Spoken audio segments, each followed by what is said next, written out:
اس video میں آپ کو دکھاؤں گا قرآن جو ہے میاں اور بیوی کے درمیان ہمیں کون سے وہ جذبات دیتا ہے، وہ خوبصورت جذبات دیتا ہے جو ایک میاں اور بیوی کے درمیان ہونے چاہیے، اور اپنے الفاظ کے ذریعے وہ یہ چاہتا ہے کہ یہ اس قسم کے خوبصورت جذبات جو ہیں وہ میاں اور بیوی کے درمیان پیدا ہوں۔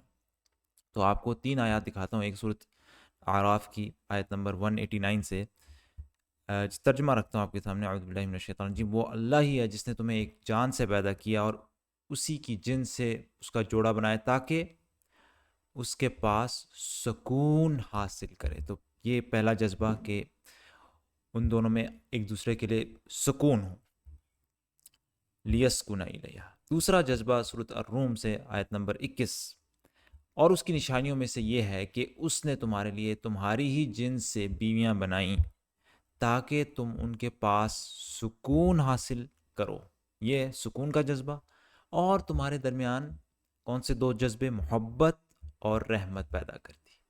یہ 2 جذبے بھی، یہاں پہ 3 جذبے، ایک سکون ہو ایک دوسرے کے ساتھ، ایک آپس میں محبت ہو، اور ایک دوسرے کے لیے رحمت ہو۔ سبحان اللہ، قرآن کس طرح اپنے الفاظ کے ذریعے یہ ہمیں بتاتا ہے کہ میاں اور بیوی کے درمیان کون سے جذبات پیدا ہونے چاہیے۔ اور پھر آخر میں یہاں پہ آپ عربی میں بھی دیکھ لیں، لِتَسْكُنَ إِلَيْهَا وَجَعَلَ بَيْنَكُمْ مَوَدَّةً وَرَحْمَةً۔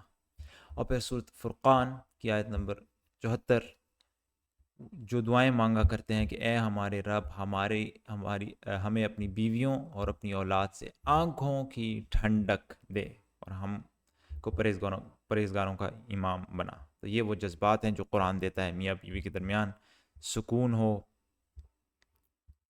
اور